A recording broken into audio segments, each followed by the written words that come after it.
Hi hello నమస్తే welcome back to iDream media. ఈరోజు మనతో ఉన్నారు స్టాక్ మార్కెట్ అనలిస్ట్ అయిన సుందరరామరెడ్డి గారు. ముఖ్యంగా ఇండియాలో ఒక ఎస్యూవీ అంటే ఒక కార్ కొన్నప్పుడు మీరు పే చేసే ట్యాక్స్ ఎంత ఉంటుంది అనేది క్లుప్తంగా ఈరోజు ఎపిసోడ్లో తెలుసుకుందాం. Hi sir. ఇండియాలో కార్ ఉండాలనే ఈ కాన్సెప్ట్ కానీ ట్రెండ్ కానీ ఇప్పుడు బాగా మంచి ఫ్లోలో ఉందన్నమాట. సో ఇలాంటి టైంలో ఒక కార్ నేను ఒక ఎస్యూవీ కొంటున్నాను, ఒక 15 లక్షలు 20 లక్షలు పెట్టి అనుకుంటే దాని మీద నేను ఎంత ట్యాక్స్ కట్టాల్సి వస్తుంది? కారు ఇవాళ రేపట్లో అది లగ్జరీ కాదండి, నెసరీ అయిపోయింది. ఎందుకంటే సేఫ్టీగా ఆఫీస్ నుంచి ఇంటికి నుంచి ఆఫీస్కి పోవాలంటే ఒకప్పుడైతే 2 వీలర్స్ అయితే సరిపోయేది. బట్ ఇప్పుడు చాలా ర్యాష్ డ్రైవింగ్ అంతా చూస్తూనే ఉన్నాం బయట రోడ్ యాక్సిడెంట్ ఎలా అవుతున్నాయో. అందుకని కారు కొనటం ఈ టైంలో లగ్జరీయా 2024లో కూడా అంటే it not be luxury, it is necessary. Safety కోసం ఒక ఫ్యామిలీ స్మూత్గా వెళ్ళాలన్నా, ఏదైనా బయట టూర్లకు వెళ్ళాలన్నా ఇట్స్ నెసరీ అనమాట ఇప్పుడు. అందుకని ఏసీలు, ఫ్రిడ్జ్లు, ఫ్యాన్లు, ఈ కార్లు, స్కూటీలు ఇవన్నీ నిజంగా లగ్జరీ వస్తువులు అంటే ఇప్పుడు లగ్జరీ కాదండి, అది బేసిక్ నీడ్స్ ఇప్పుడు మార్కెట్లో. అంటే మీరు ఏది కొన్నా సరే ట్యాక్సెస్ మ్యాండేటరీ, వాటిని గుర్తుపెట్టుకోండి. ఫర్ ఎగ్జాంపుల్ ఈ ఎగ్జాంపుల్లో మనం చూసుకున్నట్టు ఒక డీజిల్ మీరు ఎస్యూజెట్ కొన్నారనుకోండి, ఎక్స్యూవీ, అది మీరు ఆల్మోస్ట్ 14 lakh అవుతుంది. అది వాటికి ట్యాక్స్లు మనం చూసామనుకోండి, ఎస్జీఎస్టీ కానీ సిజిఎస్టీ కానీ అంటే చెస్ కానీ మొత్తం కలుపుకుంటే దగ్గర 7 లక్షలు అవుద్ది. 14 లక్షల కారు, అందులో సగం మళ్ళీ ఎక్స్ట్రా ట్యాక్స్ కట్టాలి నేను. ఇండియాలో మీరు ఏది కొన్నా 50% ట్యాక్స్ లాగా అవుతుంది. అదే మీరు ఇంపోర్ట్ చేసుకున్నారనుకోండి 100% అవుతుంది. ఇంపోర్ట్స్ కార్ మీద అనుకోండి 100% ట్యాక్స్ కట్టాల్సిందే. అందుకని మీరు ఎలాంటి కార్లు కొంటున్నా టోటల్ కార్ వాల్యూ ప్లస్ ఈ ట్యాక్సెస్ మొత్తం కలుపుకుంటే నీకు ఆల్మోస్ట్ 21 lakhs వస్తుంది ఇక్కడ. అందుకని మీరు ఏదైనా కొనే ముందు పెద్ద ఐటమ్స్ కొనేటప్పుడు ట్యాక్స్ ఇంప్లికేషన్ ఎంత ఉంటుందో చూసుకొని తీసుకోవటం బెటర్ అనమాట. కార్ అఫోర్డబిలిటీ ఉన్నా కూడా ఎక్స్ట్రా సగం ప్రైస్ మళ్ళీ నేను కార్ మీద మళ్ళీ పెట్టాల్సి వస్తుంది అన్నప్పుడు ఇది ఎంతవరకు ఫైనాన్షియల్గా కానీ ఎమోషనల్గా కానీ ఎంతవరకు వర్క్ అవుతుంది అంటారు? ప్రతిదీ మనం మనీ మ్యాటర్లో చూడలేము. చెప్పాను కదా, ఇప్పుడు నెసరీ అనుకోండి, మనం ఒక 100 kilometers రోజు జర్నీ చేసి రావాలి అనుకున్నప్పుడు స్కూటీ మీద నువ్వు పోయి రాలేవు.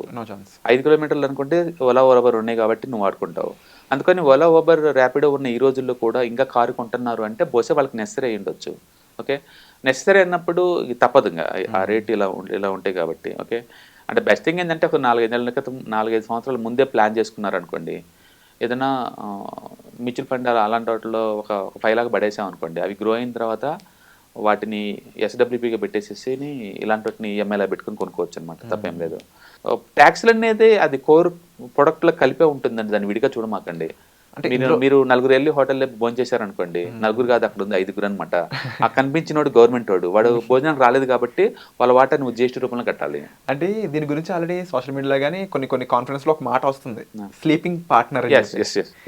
తెలియకుండానే మనతో పాటు ట్రావెల్ చేస్తున్న ఒక మనిషి. అవును, అది గవర్నమెంట్ స్లీపింగ్ పార్ట్నర్ యావరేజ్ మీద ప్రతి వ్యక్తి జీవితంలో ఒక 40 to 50% దాకా ఉంటాయి, అన్ని కలుపుకుంటే, అన్ని ట్యాక్స్లు కలుపుకుంటే.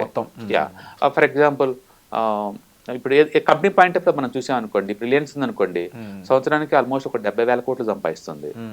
అందులో కార్పొరేట్ ట్యాక్స్ గవర్నమెంట్కి వాళ్ళు 23% కట్టాలి. అవి కట్టంగా డబ్బు మిగిలిపోయింది అనుకోండి, వాటిని డివిడెండ్ రూపంలో పంచుతారు షేర్ హోల్డర్స్ అందరికి. డివిడెండ్ డిస్ట్రిబ్యూషన్ ట్యాక్స్ మళ్ళీ అది కట్టాల్సిందే, అది 22% దాకా ఉంటుంది. వాటిని కడతారు. కట్టిన తర్వాత వచ్చే డబ్బులతో నువ్వు లైఫ్ని ఎంజాయ్ చేద్దాం అనుకున్నావు అనుకోండి, మళ్ళీ 18% జిఎస్టీ కట్టాలా.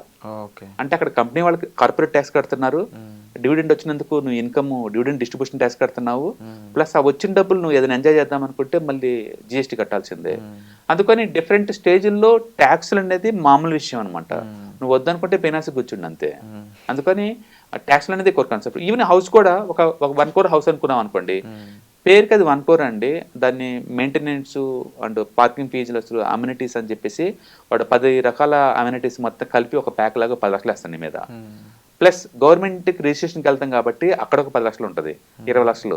ప్లస్ ఇంటీరియర్ డెకరేషన్ చేసుకోవాలి కాబట్టి వుడ్ వర్క్ ఏమి ఇవ్వరు కదా, దానికి 20 అవుద్ది. అంటే మీకు 40% దాకా అవుద్ది మళ్ళీ. అంటే ఒక 1 కోటి రూపాయలు ఇల్లు అని చెప్పాడంటే అవతల వాళ్ళు, నీకు ఇంకో 40+ అవుద్ది నీకు గ్యారెంటెడ్గా. అలా చూసుకొని మీరు వెళ్ళాలి తప్ప నాకు ట్యాక్స్లు వద్దు అంటే కుదరదు అక్కడ. అవి దాంట్లో పార్ట్ అనమాట అవన్నీ. సో ప్రొడక్ట్ మీద ట్యాక్సేషన్ అనేది మనం తగ్గించలేని పరిస్థితి. అవి తగ్గించలేవు. నువ్వు వద్దనుకుంటే రెంట్ కొనండి అంతే. ఓలా ఓబర్ తీసుకోండి, కార్ వద్దా ఓలా ఓబర్లో తీసుకొని జర్నీ చేసుకోండి, ఇల్లు వద్దా రెంట్ తీసుకొని స్టే చేయండి, ఇంకా ఆప్షన్ లేదు ఇందులో. వాటికైతే ఈ ట్యాక్స్ కట్టే పని లేదు. అఫోర్డబిలిటీ పెంచుకోవడం ఎలా అంటే అంతే. నేను చెప్పాను కదా, మీరు ముందే ఒక 4-5 years ముందే ప్లాన్ చేసుకున్నాను అనుకో, కారు కొందామన్నా ఒక ఇల్లు కొందామన్నా ఒక 10-15 years ముందే ప్లాన్ చేసుకోవడం ద్వారా మనం ఆర్గనైజ్ చేసుకోవచ్చు. నువ్వు అలా ఆర్గనైజర్ చేసుకున్నా సరే ఇన్కమ్ పెంచుకోవచ్చేమో కానీ ఈ ట్యాక్స్ తప్పించుకోలేవు కదా. ట్యాక్స్ అనేది ఇంకా కట్టాల్సింది. అందుకని ప్లాన్డ్గా ఉండాలి ప్రతి. అందుకనే లైఫ్లో ప్రతి స్టేజ్లో ప్రతి ఈవెంట్కి నువ్వు ముందే ప్లాన్ చేసుకోవాలా. 25 to 30 ఏజ్లో మ్యారేజ్ చేసుకుంటాం, సడన్గా వచ్చిందేం కాదు మ్యారేజ్. మ్యారేజ్ అయిన తర్వాత గోల్డ్ ఒక 5 lakh, మ్యారేజ్కి ఎక్స్పెండిచర్ 10 lakh, 15 lakh దాకా ఈజీగా అయిపోద్ది ఇవాళ రిపీట్లో. నేను ప్లాన్ చేసుకోలేదంటే వర్కౌట్ అవుతుంది కదా, ప్లాన్ చేసుకోవాలి. తర్వాత ఒక 4-5 years కిడ్స్ వస్తారు, కిడ్స్కి ప్లాన్ చేసుకోవాలి. వాళ్ళ ఎడ్యుకేషన్కి, హైయర్ ఎడ్యుకేషన్కి ప్లాన్ చేసుకోవాలి. ఒక ఇల్లు కొనడానికి ప్లాన్ చేసుకోవాలి. ఒక రిటైర్మెంట్కి ప్లాన్ చేసుకోవాలి. ప్రతిదీ ఫైనాన్షియల్ ప్లానింగ్ అయ్యి. అంటే మీరు ఏది కొన్నా సరే ఇట్స్ ప్లానింగ్ అనమాట. ఎవ్రీ మంత్ కూడా మీ డబ్బుల్ని బడ్జెట్లో లెక్కేసుకోవాలి ముందే, స్పెండ్ చేయక ముందే. అందుకని ఒక డిసిప్లైన్ మేనర్లో ఒక బడ్జెటింగ్తో ప్లాన్ చేసుకొని ఇలాంటి వాటి కొనుక్కోవడం ద్వారా ఏంటంటే మనకు అఫోర్డబిలిటీ ఉందా లేదా, తర్వాత ట్రాప్ అవ్వకుండా ఉంటామా లేదా అని మనం చూసుకుంటాం. నీకు కొన్ని ఛాయిస్ 2, ఈఎంఐల ద్వారా ట్రాప్లోకి వెళ్ళిపోతారా, ఈఎంఐలతో గొడవ లేకుండా ఉన్న దాంట్లో ప్లాన్ చేసుకుంటే లైఫ్ ముందుకు వెళ్తారు. 2 ఛాయిస్. ఇటు వెళ్తే ఈఎంఐ కట్టుకుంటే ట్రాప్లోకి వెళ్ళిపోతారు, మోర్ వాళ్ళు కట్టుకుంటూ పోవాలి. ఇటు వెళ్తేనేమో ముందే ప్లాన్ చేసుకున్నారు కాబట్టి ప్రతిదీ ఆర్గనైజ్డ్గా ఉంటుంది కాబట్టి బాగుంటుంది అనమాట. అందుకని టూ మచ్గా ఈ గవర్నమెంట్ మీద మనం కంప్లైంట్ చేసే బదులు ఈ ట్యాక్స్లు అవి అని మొత్తం కాంప్రహెన్సివ్గా మనకి ఎంత కట్టాల్సి వచ్చిందని ముందే ప్లాన్ చేసుకొని ఒక 4-5 years ముందే కనుక మీరు ప్లాన్ చేసుకుంటే మనం తక్కువ రేట్. సపోజ్ ఇప్పుడు ఇక్కడ 20 లక్షలకు ఉంది ఎగ్జాంపుల్ కారు, నాకు నేను 6-7 lakh నేను ప్లాన్ చేసుకుంటాను ఒక 5 years బ్యాక్ చేసుకున్నాను అనుకోండి. 5 lakh మ్యూచువల్ ఫండ్లో పెట్టాను. అది కనుక ఇయర్లీ 20% గ్రో అవుతుంది అనుకోండి, కొంచెం అమౌంట్ పెరగగానే అవి 10 lakh అవ్వగానే అందులో ఉంచి నేను ఎస్డబ్ల్యూకి పెట్టుకుంటాను, లోన్ తీసుకుంటాను కార్ లోన్. టాక్సేషన్ పెరగడం ద్వారా ఫైనాన్షియల్ ఎడ్యుకేట్ అవుతారు జనాలు. ఫైనాన్షియల్ ఎడ్యుకేషన్ అనేది కోర్ పార్ట్ అండి. మీరు ఏ డిసిప్లిన్లో మీరు వెళ్ళండి, మీ డొమైన్ ఇంజనీరింగ్ కావచ్చు, లా కావచ్చు, మెడిసిన్ కావచ్చు, అగ్రికల్చర్ కావచ్చు, మీ డొమైన్ ఏదైనా కావచ్చు, ఎక్కడైనా వర్క్ చేసి ఉండొచ్చు. ఎండ్ ఆఫ్ ది డే మీరు ఎందుకు ఈ వర్క్ చేస్తున్నారు అంటే మనీ కోసం చేస్తున్నారు. ఆ మనీని మీరు ఆర్గనైజ్డ్గా, ప్లాన్డ్గా బడ్జెటింగ్ చేసుకొని ఖర్చు పెట్టకపోతే కష్టం, మీకు ట్రాప్ అయిపోతారు ఈజీగా. అందుకని హౌ టు నీడ్ ప్లానింగ్ అనమాట. ప్రాపర్ ప్లానింగ్ కావాలి, బడ్జెటింగ్ కావాలి, ఈ మనీ ఎక్కడెక్కడ పెడితే ఎలా జనరేట్ చేసేలో కావాలి, అంటే ప్యాసివ్ ఇన్కమ్ మన వర్క్ చేయని ఎలా జనరేట్ అవుతుంది ఐడియా ఉండాలి.